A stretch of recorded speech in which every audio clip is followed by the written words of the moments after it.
Good day, everyone. My name is Toyosi Labeodo.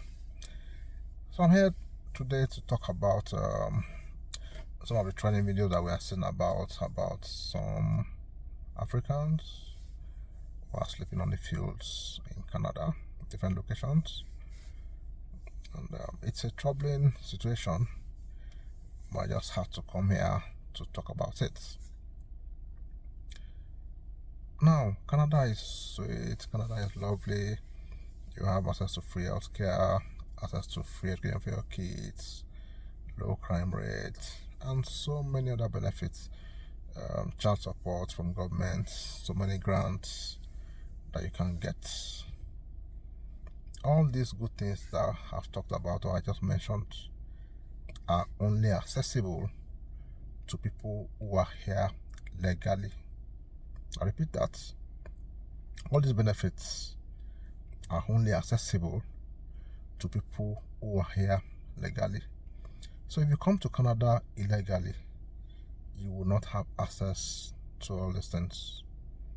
In fact, apart from what I mentioned now, if you are coming to Canada on a visit visa and you don't have money to pay for hotels, to pay for your accommodation, or maybe get an Airbnb, or you don't have a friend who is willing and can also accommodate you, you may also end up sleeping on the field, as we saw those people sleeping on the field under tents.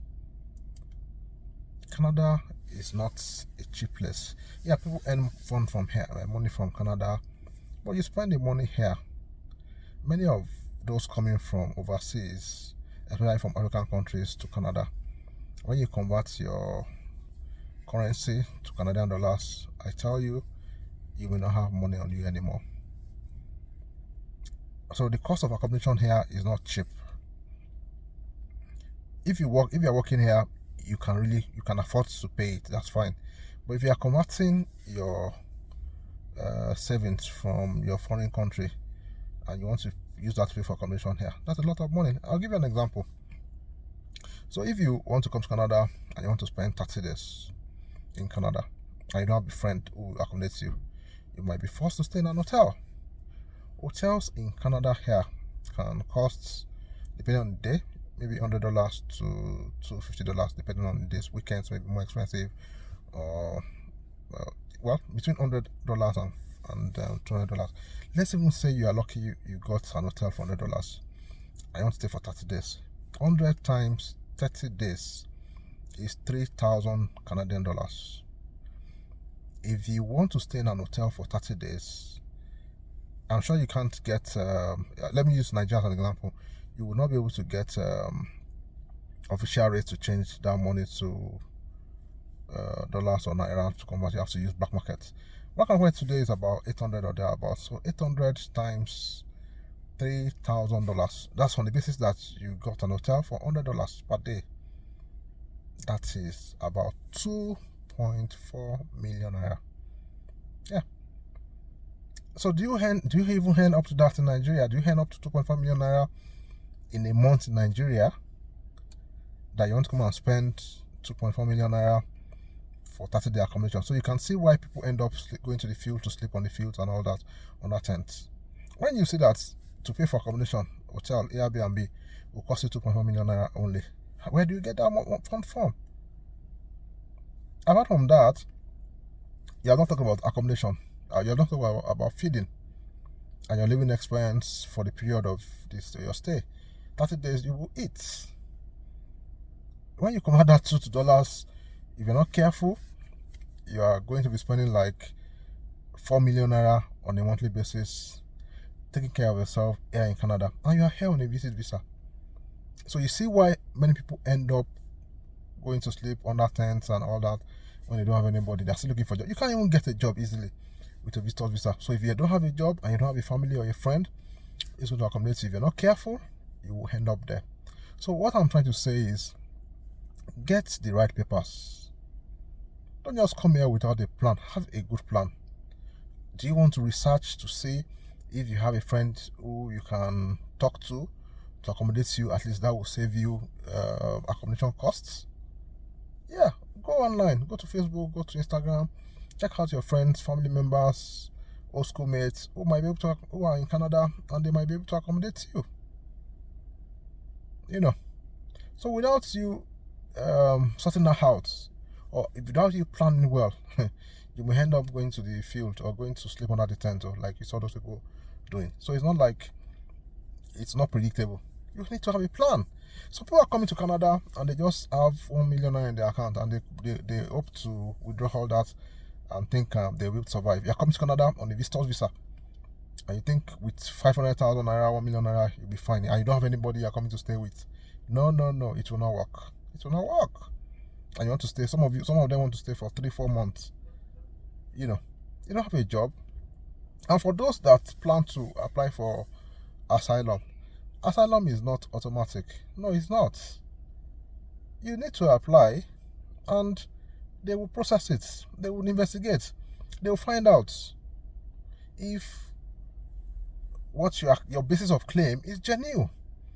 No matter how long it takes, no matter how long the process takes, if your basis of claim is found to be if your basis of claim is found not to be genuine, they will deport you back to your home country, no matter the length of time you have spent in Canada. If you spend 7 years, some have spent 10 years, they appeal. At the end of the day, they still tell them you have to go back. And if you fail to go back, whenever they see you, they pick you, they will lock you up, and whenever they have the next available flight, they will pay for your ticket by themselves and send you back home. So what's what I'm trying to make is, you don't just come here without a plan. There are other legal ways of staying in Canada legally that will give you all these advantages: free healthcare, your children will have free education. You will be able to access a lot of grants, child support, and many other things. Healthcare in Canada is not free for visitors. For those on visitors visa, it is not free. If you fall ill in Canada, you're going to pay it's not cheap. Healthcare in Canada is not cheap for those on the visitors visa. It's not free for them. They have to pay, and many of them come to Canada without even getting health insurance. So don't even come here and fall ill. You will not like yourself at all, because the cost of taking care of yourself is going to be thousands of dollars, not cheap money at all. But for us who are permanent residents, for us who are citizens of Canada, it's free. We get those things free of charge. So when you are coming to Canada on a visitor's visa, or you're not coming as a worker, you're not coming as a permanent resident, you're not coming as a citizen, you need to have a plan. That's why Canada says, even for those coming up as a permanent resident, they ask them to show proof of funds. They have to show a lot of funds, depending on your family size, because they know that when you land in Canada, you need to settle down. Before you get a job, before you settle down, there might be a need to spend the money you brought with you to Canada. So I'm not wondering how people who are coming here on a visitor's visa will not have any plan. They just think once they come here, things will just be sorted out. It is not easy to get under the table job in Canada. It's available, but it's not easy to get. It's not worth it just walking and you just easily see and you think, oh, I'll get a job and they start paying me.